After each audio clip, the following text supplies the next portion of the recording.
The recession isn't coming. It's already here. The unemployment rate says 4%. GDP is technically expanding. Job numbers look fine on paper. Every official dashboard is flashing green. And none of it is telling you what's actually happening. By the time the official declaration lands, you'll have been inside this recession for over a year without anyone saying the word out loud. I'm Jimmy, and this is Finance Misfires, where we dig into the gap between what the numbers say and what's actually happening in the real economy, because those two things are not always the same. And right now, the gap between them is wider than it's been in years. Here's something most people don't realize about how recessions work in America. They're always declared retroactively. The National Bureau of Economic Research, the official body that calls recessions, doesn't announce anything while it's actively happening. They wait 6 to 18 months, collect comprehensive data, run their methodology, and then officially confirm what you already lived through.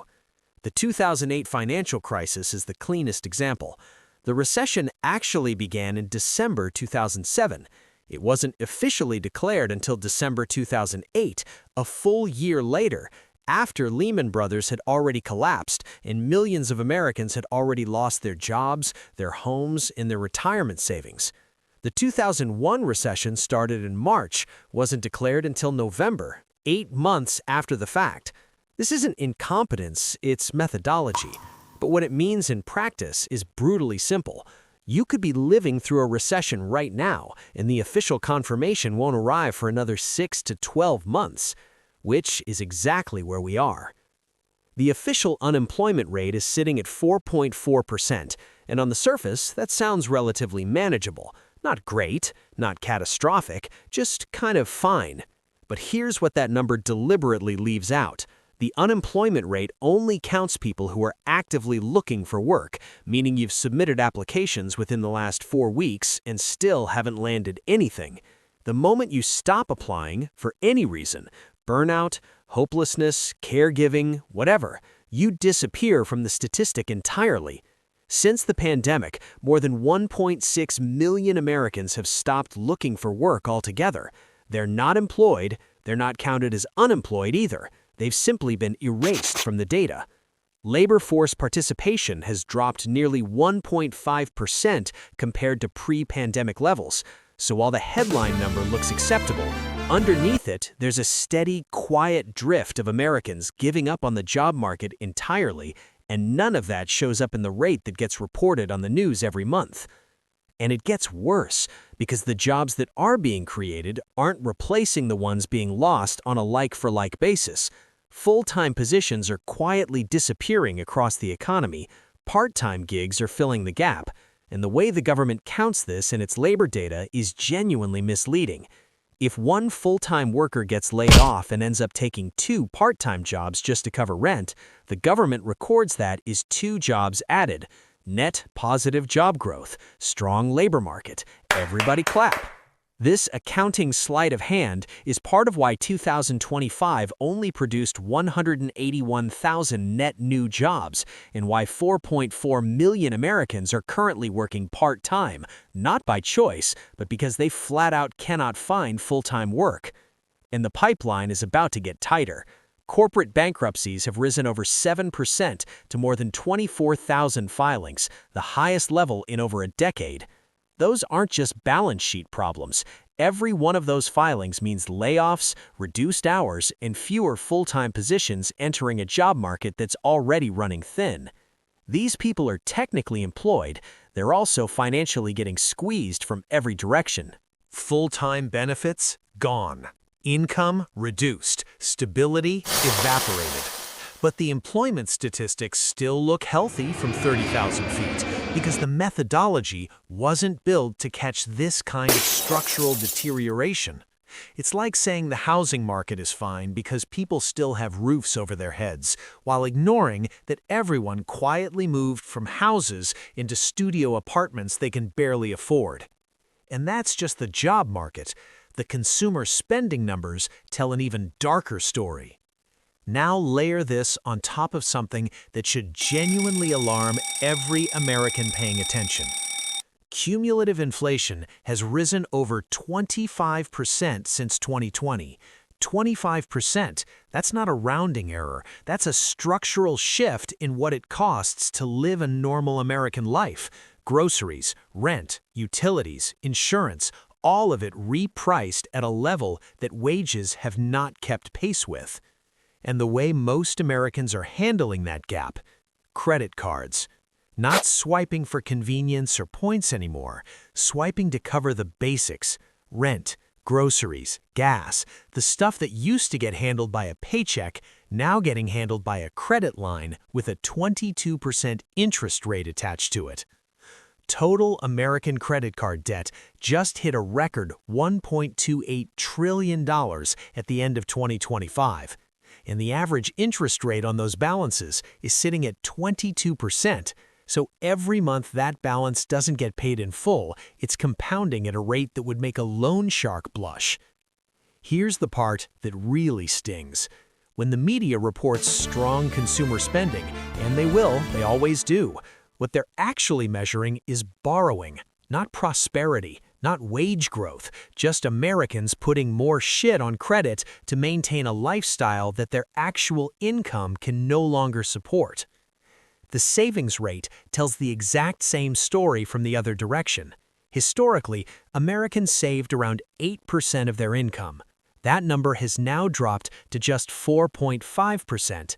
Households stretched thin, savings shrinking, debt expanding, real income stagnating. This is textbook pre-recession behavior, and we've seen this exact movie before. In 2007, right before everything collapsed, the media was celebrating strong consumer spending too, right up until the moment it all fell apart at once. This isn't one data point having a rough quarter. There's an index economists use specifically to predict recessions before they're officially called, and right now it's flashing the same pattern it flashed before 2001 and 2008. The leading economic index, LEI, has declined for 6 consecutive months. The same pattern appeared before both 2001 and 2008, not after, before. Here's what makes this moment different from a normal economic slowdown. It's not one system under pressure, it's every system under pressure simultaneously. The job market, consumer spending, household savings, corporate credit, all of them deteriorating. All of them at the same time.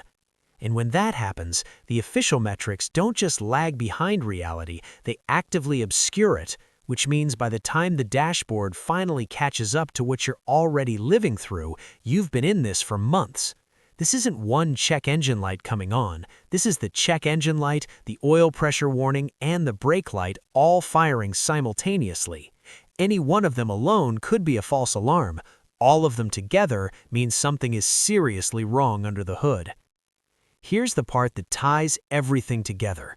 The reason the official numbers still look relatively healthy, while the lived experience of millions of Americans feels like a slow-motion financial squeeze, isn't a coincidence. It isn't a reporting lag. It's a feature of how the measurement system was built and how it's been quietly revised over decades to smooth over the cracks instead of expose them. Take the unemployment rate. The methodology literally classifies you as employed if you worked 1 hour in the past week. Drive for DoorDash for 60 minutes on a Sunday, you are now in the same employed bucket as a salaried software engineer with full benefits in a 401k match. GDP counts credit-driven spending exactly the same as income-driven spending. So an economy running on borrowed money looks identical on paper to an economy running on actual earned wages. These aren't measurement errors, they're methodological blind spots, and they're where the real deterioration hides. Underneath all of this sits a concept called Goodhart's Law. The idea is straightforward. The moment a metric becomes a target, it stops being a useful metric. Once policymakers and institutions start optimizing for a specific number, they stop optimizing for the reality that number was originally designed to represent. The unemployment rate stops being about improving actual job quality and becomes about managing the headline figure downward. GDP stops being about genuine economic well-being and becomes about maximizing measurable output. Inflation metrics stop being about your actual cost of living and become about managing the index that tracks it. This is how your lived experience can say one thing while every official number says another. We stopped measuring the economy, we started managing the metrics we use to measure it, which means the numbers aren't lying exactly. They're just measuring something slightly different from what you think they're measuring. And that difference is where your lived experience disappears. And the gap between those two things, that's exactly where recessions hide. That's where the real deterioration sits, invisible and accumulating until it's too big to paper over with a revised methodology. When the NBER eventually makes this recession official, and they will, it won't be news. It'll be confirmation of what anyone paying close attention already knew months earlier. The same way December 2008 wasn't news. It was just the government finally catching up to what Main Street had been living through for a year already. So here's what actually matters going forward. When the media celebrates job growth, ask about job quality. When they brag about wage increases, run it against cumulative inflation. When consumer spending looks strong, check the credit card data sitting underneath it, because there's always more to the story than the headline. And the people who understand that are the ones who don't get blindsided when the official declaration finally lands. The economy people are living in and the economy being reported aren't always the same thing. Right now, the gap between them is as wide as it's been since 2007, and we all know how that movie ended. This is exactly what Finance Misfires is built to cover. Not the sanitized headline version of the economy, the real version, the data underneath the data, the methodology behind the metrics, and the gap between what you're being told and what's actually happening. If this video made something click, subscribe to the channel, drop a like, and share it with someone who still thinks the economy's doing just fine because the unemployment rate looks okay. And leave a comment below. Tell me what you're seeing in your own life right now. Because honestly, the best economic data doesn't come from Washington. It comes from the people actually living inside the economy. I'm Jimmy. Stay sharp out there. I'll see you in the next one.